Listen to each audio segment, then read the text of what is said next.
2025. The childhood-ruining version of Mickey Mouse is finally here. If the copyright hadn't expired, you'd never have imagined it. A man on an aging ferry is using a crowbar to open a pipe that has never been discovered before. The man is excited and thinks he's about to get rich, but just then a skinny figure appears out of the smoke. Immediately afterward, the monster rushes forward and bites the man's nose off in one bite, and the woman runs away in terror. But in the panic, he fell into an abandoned cabin. At that moment, the scene changes. The captain pulls the whistle and the ferry slowly leaves the harbor and heads for the other side of the river. It is late at night, and the few passengers are already in a state of wonder, but little do they know that a monster is hiding in the area.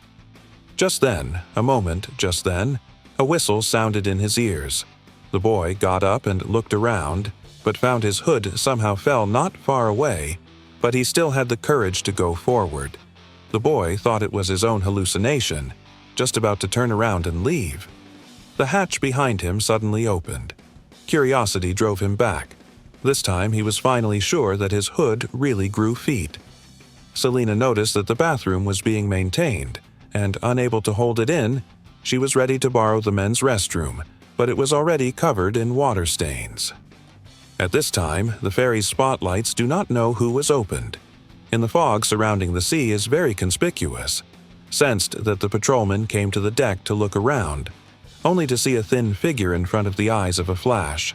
The head fell on a bundle of life jackets as a head to look at the lifeboat, only to see the lifeboat cracked open a huge mouth. The patrolman just wanted to go to report to the captain of the ship this. The patrolman's screams into the Celine's ears. She seeks the sound to come to the stern, but to her horror. The sound came to the stern of the boat, but to her horror, the monster is grabbing the patrolman's feet, his head into the propeller. Selina was so scared that she let out a piercing scream, but this is in the ears of the monster as if it were heavenly music. Horrified, Selene told the rest of the crew about it, and none of them quite believed her. Even she herself wondered if what she had just seen was a hallucination. There was a sudden murmur on the radio, and one of the photos seemed to be something else.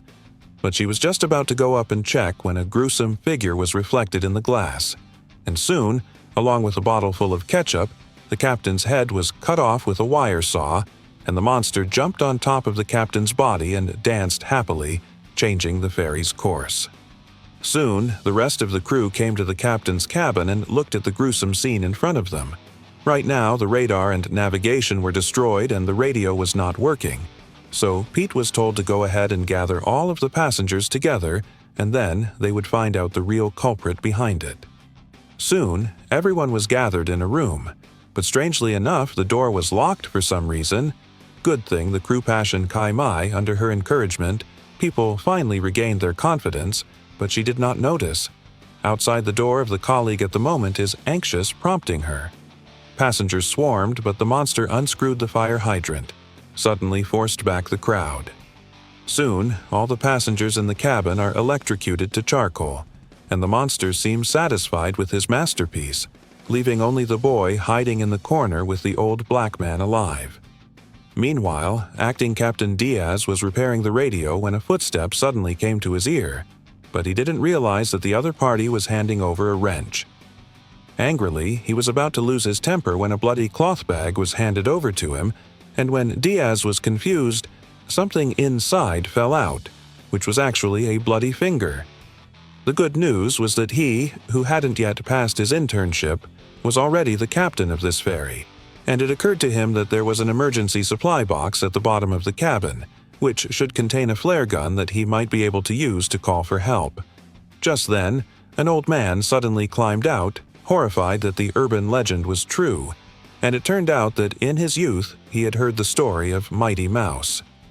In the 1960s, Captain Walter found a special rat in the cabin of the ship. It seems to be the product of some laboratory abandoned. The captain named it Willie. To the love of Willie's personality became more and more twisted, until it began to kill the passengers on this ship. The only chance at the moment is to get the flare gun, obtain the rescue of the other side of the river. Pete. And the old black pair, but not far out, they ran into the mechanic Nick. He has been in the bottom of the cabin. The distress signal transmitter can still be used. The two did not think too much and followed soon. They came to the signal transmitter. But just at this time, Nick picked up a steel pipe towards the old black swung hard.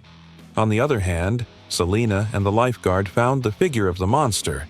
They did not dare to make a sound, but the next second, at this moment, the lifeguard found not far away from the emergency supplies box.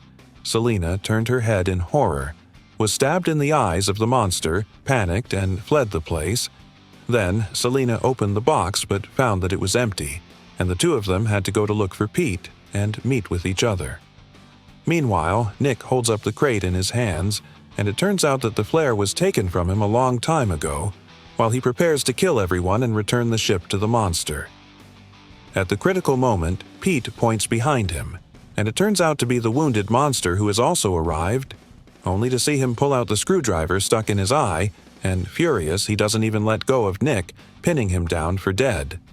Signal flare, so that Pete rushed out of here while he himself picked up the flare gun aimed at the monster. Violent explosion so that the cabin began to seep continuously. The room door also cannot be opened because of the deformation. Pete entrusted the boy to Celine, and his own and the monster wrestling. But the rat in the water is already dominant, and Pete was soon no movement. The three of them came to the captain's cabin. The boy found a photo of the very same Captain Walter and Willie, on the hope that one day they will be able to find him. Selena suddenly realized that not far from the patrol boat has also found them. Just at this time, the ears once again came a whistle, and the monster wrestling, the other side by virtue of their size advantage specializing in the lower three, the lifeguard a careless and was knocked over to the ground. Crisis moment. Selena dressed up in the appearance of a female mouse. Suddenly, the monster fascinated. See each other closer and closer, Selena pulled out the hammer behind, but the monster still reacted, and then rushed to escape from the place but did not want to hide in the corner of the boy was found by the monster. Selena rushed forward, but not accidentally broke his foot, and instead almost fell into the sea. The monster copied a steel pipe as about to kill, but the scene in front of her, but it reminds her of the image of her partner, fell into the sea. Selena struggled to climb to the deck. The monster pulled out a daisy as if trying to gain her favor, but just then, finally, the rescue boat arrived in time, and the boy was lucky enough to hold a floating barrel in the sea. The scene turned. The monster slowly woke up from the shore of the garbage.